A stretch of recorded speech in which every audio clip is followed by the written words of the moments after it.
بسم اللہ الرحمن الرحیم۔ السلام علیکم دوستو، امید ہے سب دوست خیرت سے ہوں گے اور تمام دوستوں کو غذا سے علاج کی چینل کی طرف سے خوش آمدید کہتے ہیں۔ دوستو، میرا ویڈیو بنانے کا مقصد صرف اور صرف انسانیت کی خدمت ہے، اور جو باتیں فائدہ پہنچانے والے ہیں تاکہ میں ان باتوں کو تمام انسانوں تک پہنچاؤں اور ان باتوں اور کاموں سے سب لوگ باخبر ہو، کیونکہ علم پھیلانا صدقہ جاریہ ہے اور اس میں بخل سے کام نہ لے۔ یہ طب وغیرہ کا علم صرف ان لوگوں کے پاس ہوتے ہیں جنہوں نے بڑے بڑے کالجوں میں پڑھ کر پھر دوسروں تک اس علم کے پھیلانے میں بخل کرتے ہیں۔ اچھا دوستو، ویڈیو شروع کرنے سے پہلے ہمارا یوٹیوب چینل غذا سے علاج ضرور سبسکرائب کرے اور دوستوں کے ساتھ شیئر بھی کرے اور قریب گھنٹی کے نشان پر کلک کرے تاکہ ہر نئے ویڈیو سے باخبر ہو۔ دوستو، آج ہم گوشت کے فائدے اور نقصانات کے بارے میں پڑھیں گے۔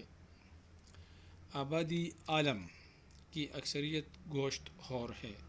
فاضل ڈاکٹروں کی رائے ہے کہ گوشت بطور غذا و دوا مفید ہے۔ اس کی تاثیر گرم تر ہے، خون اور گوشت بڑھاتا ہے، بادی کو دور کرتا ہے اور طاقت بخشتا ہے، بدن کو موٹا اور شہوت کو تیز کرتا ہے، مادہ تولید اور چربی پیدا کرتا ہے، البتہ دماغ کو کند کرتا ہے۔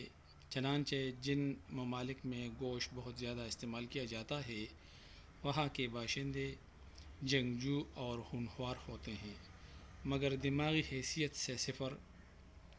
افغانی اور افریدی بہت زیادہ گوشت کھاتے ہیں۔ اتنا زیادہ گوشت دنیا کی کوئی قوم نہیں کھاتی۔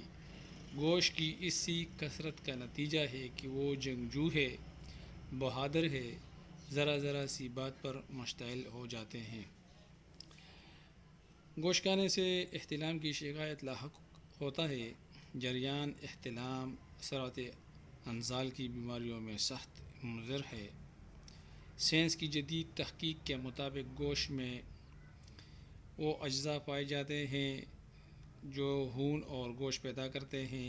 چربی، نمک اور پانی اس میں بھی ہوتا ہے۔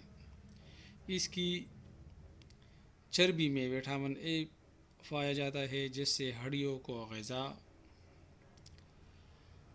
پہنچاتی ہے۔ گوشت آنتوں میں سبزیوں وغیرہ کی طرح سادہ طریقے سے ہضم نہیں ہوتا، بلکہ گوشت کا پروٹین اور چربی اعضائے ہضم پر کافی بوجھ ڈالتی ہے۔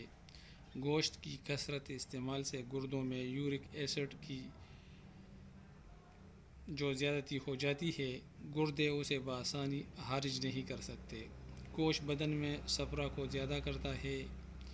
کثرت گوشت خوری سے مثانے اور گردے کے امراض رونما ہوتے ہیں۔ جگر، گردوں، قلب اور دوسرے اعضائے بدن کے فعل میں نقص آ جاتا ہے، اس لیے گوشت کا استعمال کم کر دینا چاہیے۔